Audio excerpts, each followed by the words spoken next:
So, picture this.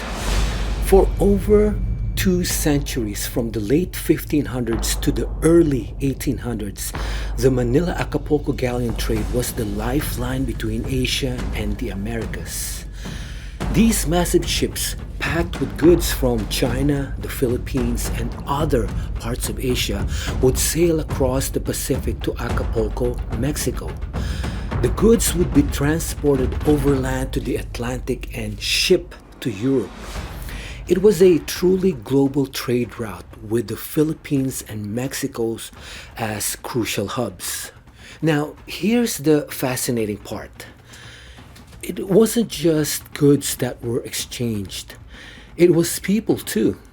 Filipinos and some Mexicans would travel back and forth on these galleons. Think about it. That's a long journey, months at sea. People would settle in both locations. Some Filipinos stayed in Mexico, particularly around Acapulco, and some Mexicans, along with some Criollos. That's people of Spanish descent born in the Americas, settled in the Philippines. This led to, you guessed it, intermingling and families forming with both Filipino and Mexican heritage. It's not just some vague theory either. Studies have shown genetic links between people in Mexico, especially along the Pacific coast and the Philippines. It's not super widespread, but it's definitely there. It's a tangible reminder of this shared history. But it goes beyond just genetics. Think about it. The cultural crossover, particularly when it comes to language. While Catholicism, inherited from Spain, is a significant shared cultural element, the linguistic influence is equally compelling. Imagine the bustling ports of Acapulco and Manila. Sailors, merchants, and migrants from diverse backgrounds interacted daily, creating a melting pot of languages. These constant contact facilitated the exchange of words and phrases, leaving lasting imprints on both Filipino languages and Mexican Spanish. Consider this. Nahuatl, the language of Aztec Empire, was a lingua franca in Mexico during the galleon trade era. Its influence wasn't confined to the Americas.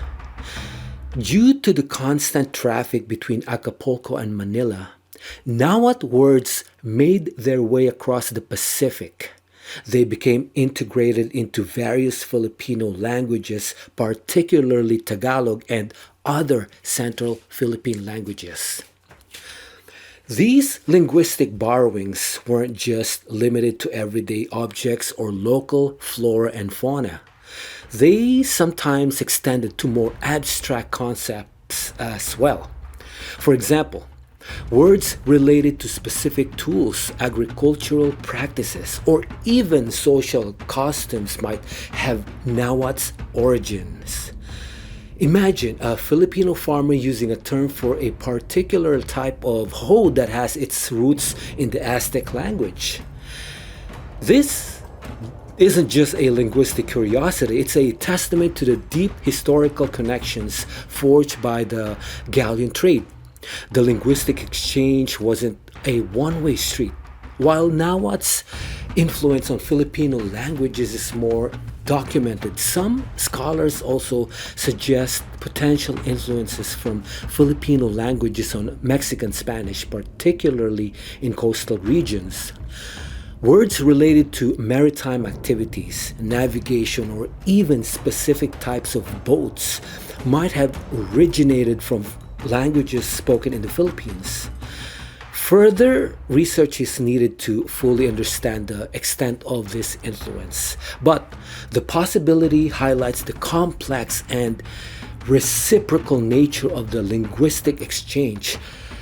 Beyond individual words, the galleon trade might have also influenced the very structure and grammar of some languages. While this is a more complex area of linguistic study, it's conceivable that prolonged contact between speakers of different languages could lead to subtle shifts in syntax or even the way certain grammatical categories are exposed. This is a topic that linguists continue to explore, seeking to uncover the deeper layers of linguistic influence resulting from the galleon trade. The linguistic legacy of the galleon trade isn't just confined to the past, it continues to resonate in the present. For example, some Filipino communities in Mexico, particularly around Acapulco, still maintain elements of their ancestral languages, even after centuries of integration. Similarly, some Filipinos living in the Philippines might use words or phrases with Nahuatl's origin without even realizing their historical connection to Mexico. These linguistic echoes serve as a constant reminder of the enduring impact of the galleon trade. It's easy to think of history as something distant and dusty, but this linguistic connection between Filipinos and Mexicans is still alive today. It's in the words we use, sometimes without even knowing their origins. It makes you realize just how interconnected the world has been for centuries and how these historical interactions have shaped the languages we know and love today. It's a pretty cool thought, right? Makes you want to dig even deeper and see what other hidden linguistic connections you can find.